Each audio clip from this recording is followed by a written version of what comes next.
perkenalkan nama saya Agustina Nurjeni. Saya dari Prodi Pendidikan Ekonomi akan mempresentasikan materi ekonomi mikro tentang perdagangan bebas.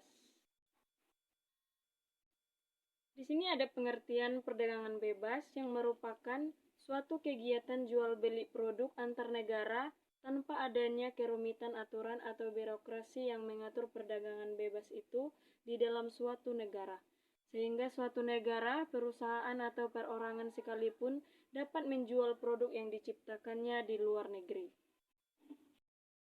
Adapun ciri-ciri perdagangan bebas sebagai berikut: perdagangan barang tanpa pajak atau jual beli yang dilakukan tanpa dikenai pajak pada pemerintah. Kemudian perdagangan tanpa pajak atau tidak adanya ketentuan pajak yang khusus yang dikenakan kepada produsen. Kemudian ketiadaan dasar-dasar pemutar balik perdagangan seperti pajak, subsidi, peraturan, atau hukum. Kita masuk pola kegiatan perekonomian pasar bebas. Dalam sistem ekonomi, kegiatan perekonomian sepenuhnya diatur oleh mekanisme pasar yang invisible hand. Invisible hand atau tangan gaib yang merupakan suatu istilah berpendapat bahwa kegiatan dalam perekonomian tidak perlu diatur oleh pemerintah.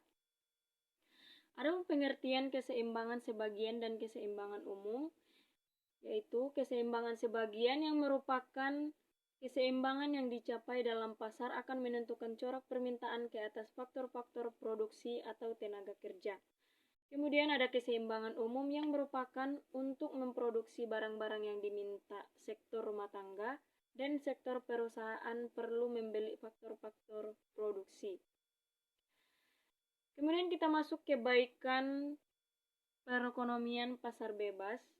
Ada beberapa bagian sebagai berikut. Ada faktor produksi digunakan dengan efisien, kegiatan ekonomi dalam pasaran diatur dan diselaraskan dengan efisien, kebebasan pelaku ekonomi memilih bidang usahanya. Kemudian kita masuk ke kegagalan atau kelemahan perekonomian pasar bebas sebagai berikut. Akibat ekstern yang merugikan, kemudian kekurangan barang publik dan barang merit, mewujudkan kekuasaan monopoli dalam pasar, kegagalan membuat penyesuaian dengan efisien. Bentuk-bentuk campur tangan pemerintah dalam sistem pasar sebagai berikut: mengawasi agar kegiatan ekonomi yang merugikan dapat dihindari, menyediakan barang publik yang cukup sehingga masyarakat dapat memperoleh barang dengan mudah dan dengan biaya yang murah, mengawasi kegiatan-kegiatan perusahaan, terutama perusahaan-perusahaan yang besar yang dapat mempengaruhi pasar, kemudian menjamin agar kegiatan ekonomi yang dilakukan tidak menimbulkan penindasan dan ketidaksetaraan di dalam masyarakat. Oke, demikian penjelasan materi mengenai pasar bebas dari saya. Sekian dari saya, terima kasih.